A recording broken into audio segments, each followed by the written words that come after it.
Dito kami guys, mag-stroll kami ng tropa. Kaya yung dalawang tropa sa una no. Nandito naman kami dalawa. Yeah guys, mag-stroll kami guys. Gala-gala kami kasi nainip kami rin sa bahay eh. Ayan guys oh. Kailangan din mag-relax yung katawan. Relax muna kami ngayon guys.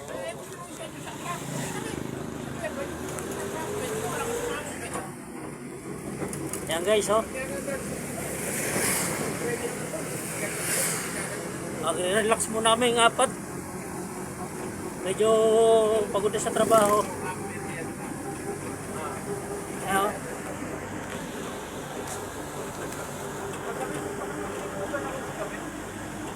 Yung isa seryoso oh.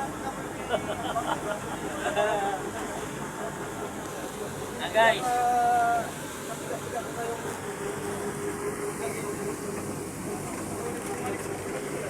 Okay guys, hanggang dito na lang.